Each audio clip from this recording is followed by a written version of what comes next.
Abramos as nossas Bíblias em Mateus, capítulo 16, versículos 13 a 18. Mateus, capítulo 16, versículos 13 a 18.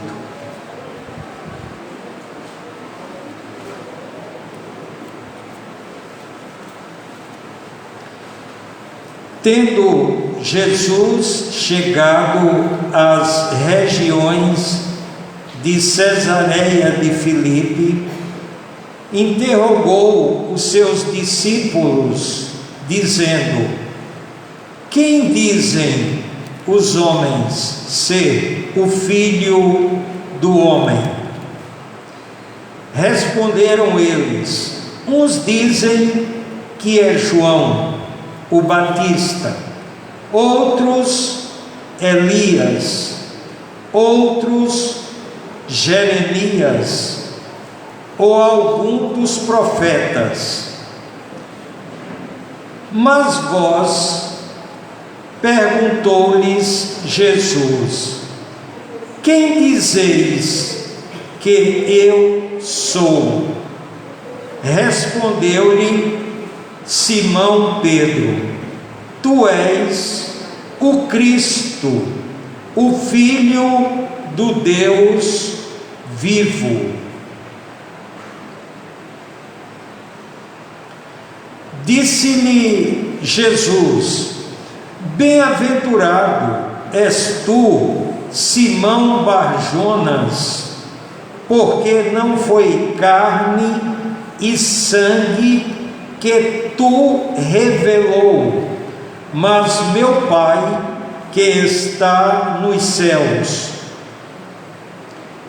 Pois também eu te digo que tu és Pedro, e sobre esta pedra edificarei a minha igreja, e as portas do inferno não prevalecerão contra ela.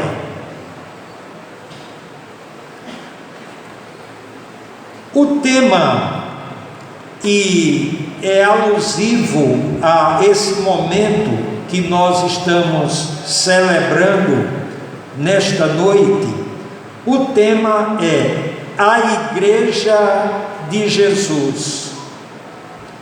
Essa palavra igreja, no grego, é eclésia. E essa palavra eclésia é uma assembleia, é uma reunião de pessoas. Mas esta reunião de pessoas não é uma reunião de pessoas qualquer, porque naquela época existiam eclésias ou assembleias, grupos de pessoas que tinham outras finalidades. Por exemplo, uma associação de bairro é uma eclésia, é um grupo de pessoas. Mas aqui nós temos a seguinte conotação: a eclésia de Jesus, que transliterado em língua portuguesa é chamado de igreja. E não devemos confundir a palavra igreja com o local onde nós nos reunimos.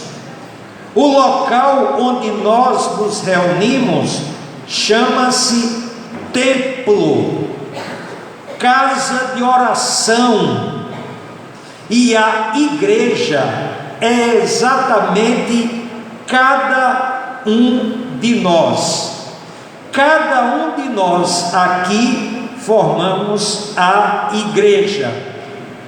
Mas não um grupo de pessoas que se confunda com uma associação de bairro, com um partido político ou com quaisquer outras reuniões de pessoas. É um grupo de pessoas que foi edificado, fundado por Jesus. E aí nós vamos aqui para esse texto que foi lido.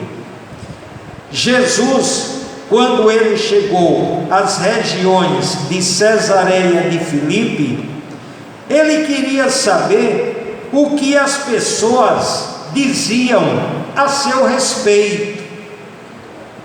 Afinal de contas, ele estava desenvolvendo o seu ministério. E o ministério de Jesus, no total, foram aproximadamente 3 anos. Jesus começou o seu ministério quando tinha aproximadamente 30 anos de idade.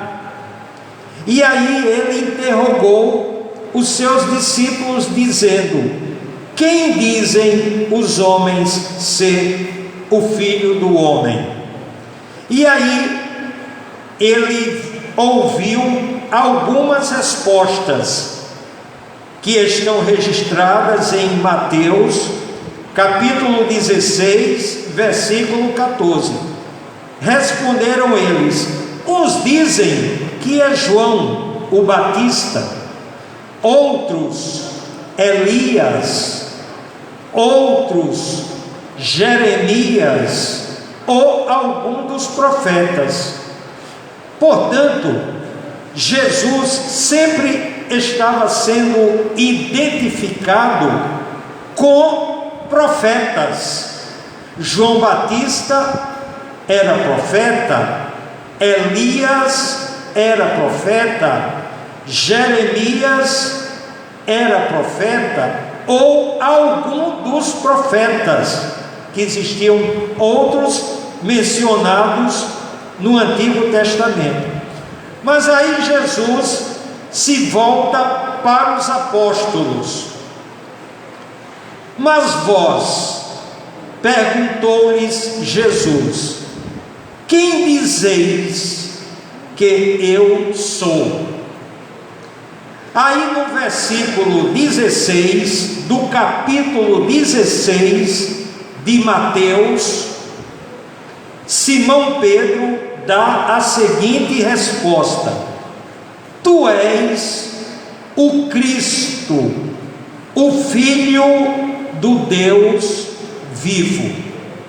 Essa declaração do apóstolo Pedro para Jesus, dizendo que ele era o Cristo, em outras palavras, o apóstolo Pedro estava dizendo que todo o Antigo Testamento que apontava para o Messias estava se cumprindo em Jesus.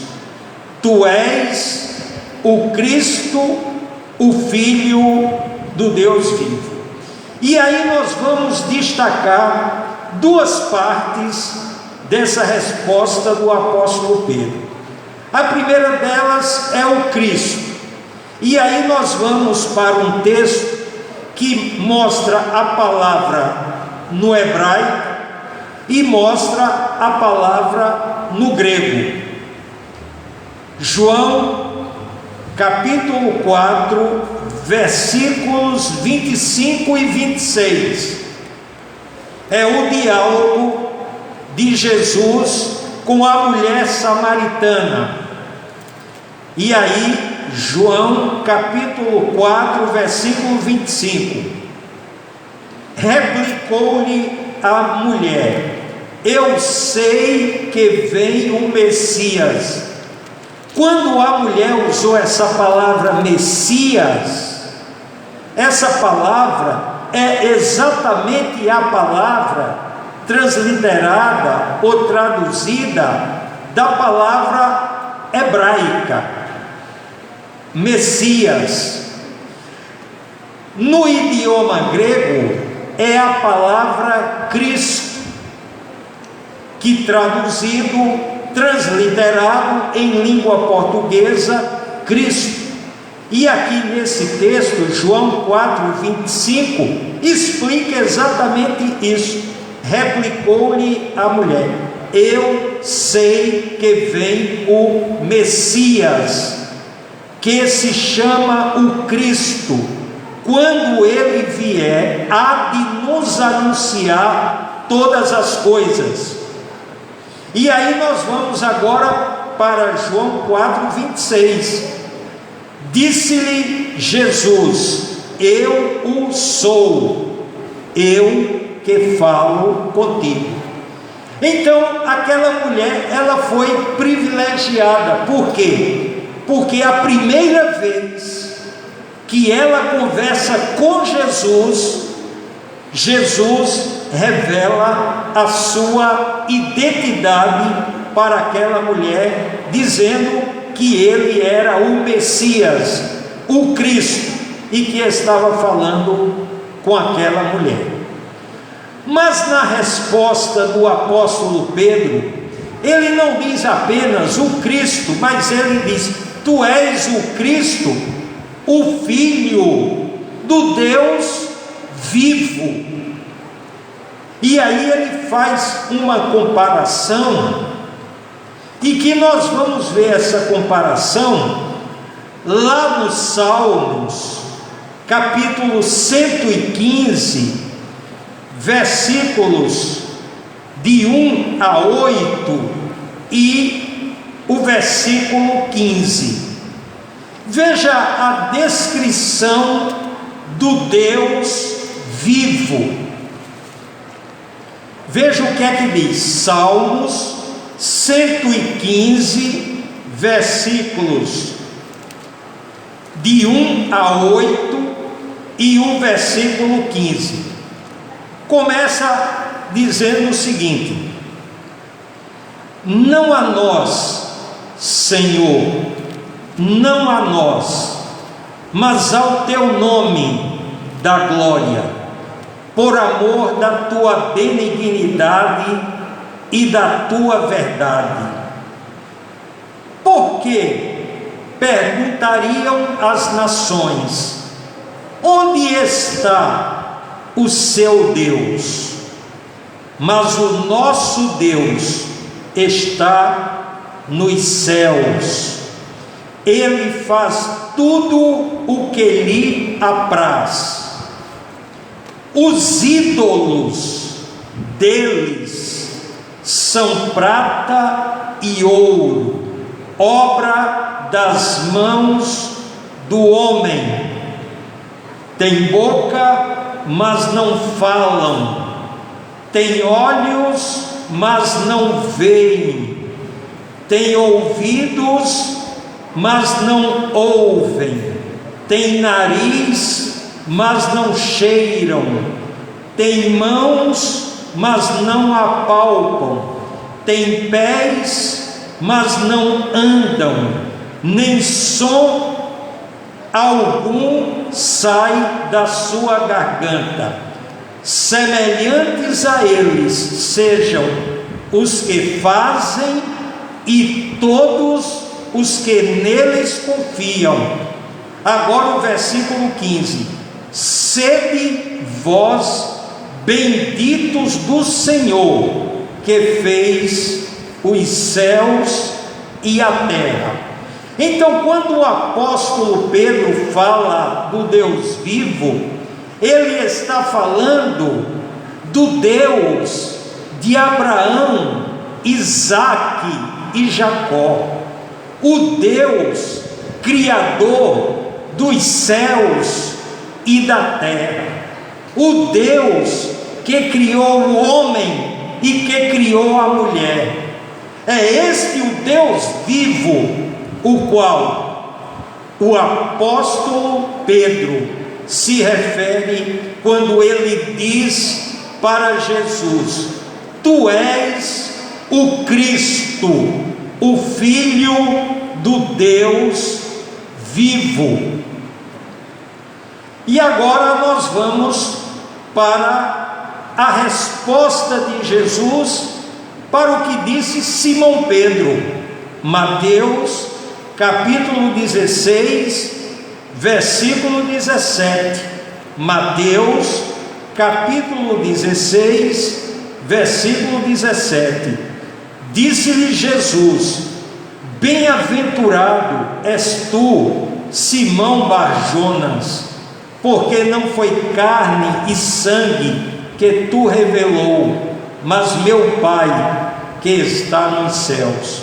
Então vejamos, quando falaram que era Jeremias, que Jesus era Jeremias, era Elias, João Batista ou algum dos profetas, nenhuma dessas identidades se adequava a Jesus. Mas quando Pedro disse: tu és o Cristo, o Filho do Deus vivo, aí o que é que Jesus diz para Pedro? Bem-aventurado, significa bem-aventurado, abençoado, feliz és tu, Simão Bar-Jonas, porque não foi carne e sangue que tu revelou, mas meu Pai que está nos céus. Portanto, a revelação da identidade de Jesus foi proveniente do céu, proveniente de Deus, o Deus vivo, que disse para Pedro quem era Jesus. E aí vamos para Mateus capítulo 16, versículo 18. É exatamente a edificação da igreja de Jesus, da qual a primeira igreja batista do Jordão é uma fração desta grande multidão que faz parte da igreja de Jesus. E o que é que Jesus diz para Pedro? Pois também eu te digo que tu és Pedro, e sobre esta pedra edificarei a minha igreja. Gravem aí essa palavra minha.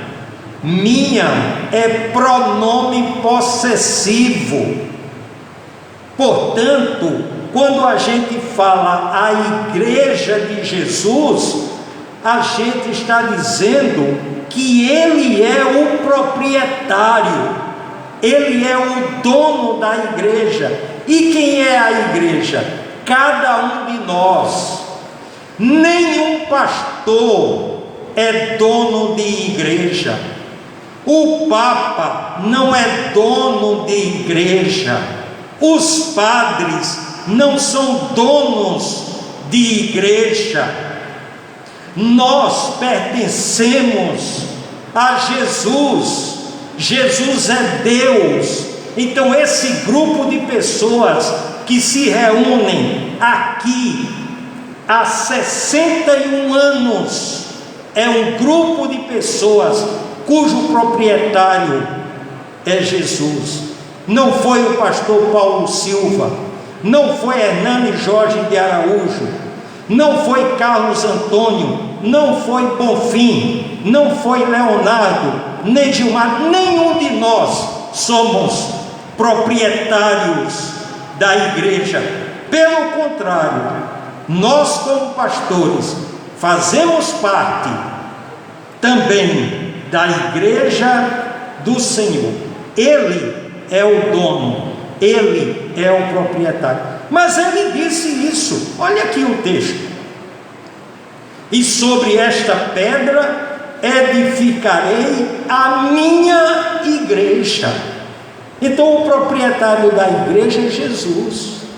Ninguém deve ficar pensando, quando vem para o templo da primeira igreja batista do Jordão, que o pastor Gilmar é proprietário daqui. Não é proprietário de coisa nenhuma. Diácono não é proprietário de coisa nenhuma. Essa igreja que se reúne aqui, o proprietário é nosso Senhor e Salvador Jesus Cristo. E isso a gente deve ter muito na consciência, exatamente para que ninguém se ache o dono da igreja, e se achando como dono da igreja, vai fazer o que quiser. Nada disso.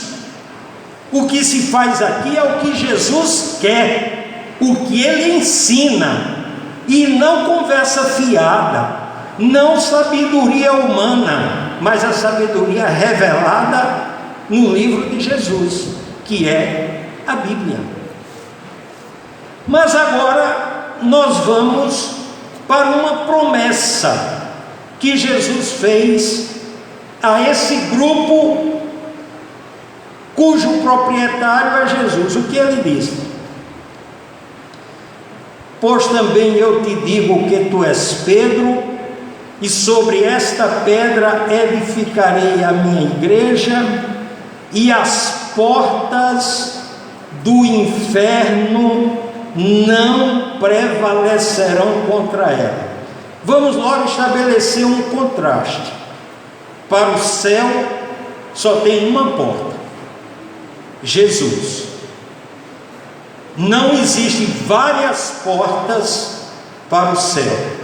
Agora, interessante que para o inferno existem muitas coisas, muitas portas que podem levar as pessoas para o inferno.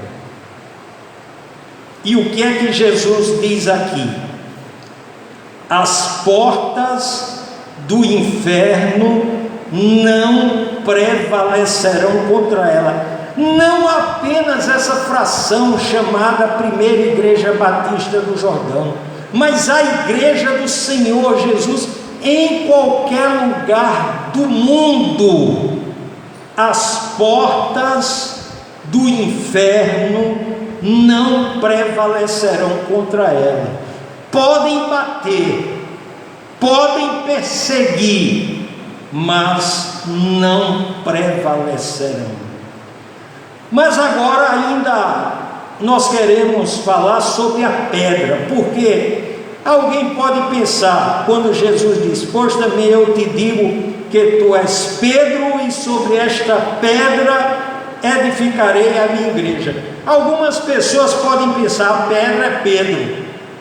E aí nós vamos para tirar essa dúvida: quem é a pedra? A resposta primeira nós vamos ter do apóstolo Pedro. Está registrado em Atos, capítulo 4, versículo 11. Atos, capítulo 4, versículo 11. Ele é a pedra que foi rejeitada por vós, os edificadores, a qual foi posta como pedra angular. O apóstolo Pedro está dizendo quem é a pedra. Ele quem? Jesus. E Pedro, esse contexto aqui, ele estava falando para o seu povo, pregando para os judeus. E aí ele diz: ele é a pedra que foi rejeitada por vós, os edificadores, a qual foi posta como pedra angular. E agora nós vamos para a resposta do apóstolo Paulo. 1 Coríntios, capítulo 10, versículo 4. 1 Coríntios, capítulo 10, versículo 4. E beberam todos da mesma bebida espiritual, porque bebiam da pedra espiritual que os acompanhava, e a pedra era Cristo. 1 Coríntios, capítulo 10, versículo 4. E para concluir, nós já sabemos quem é o fundador da igreja, Jesus, o proprietário da igreja, Jesus, mas quem é o fundamento da igreja? A igreja está edificada sobre quem? Vamos para a resposta do apóstolo Paulo, 1 Coríntios, capítulo 3, versículo 11. 1 Coríntios, capítulo 3, versículo 11. Porque ninguém pode lançar outro fundamento além do que já está posto, o qual é Jesus Cristo. Porque ninguém pode lançar outro fundamento além do que já está posto, o qual é Jesus Cristo. Portanto, a igreja é uma instituição cuja origem é celestial. Quando a gente pensar que nós somos um povo que fazemos parte da igreja, a gente deve ter a consciência de que a igreja não é um partido político, não é uma associação de bairro, não é um congresso nacional. A igreja do Senhor Jesus é uma realidade do céu. Essas portas estão abertas para, através da evangelização, conectar as pessoas com Jesus. E conectando as pessoas com Jesus, estão conectando-as com o céu, porque fora de Jesus não há salvação. Então, a igreja, ela tem o objetivo de despovoar o inferno.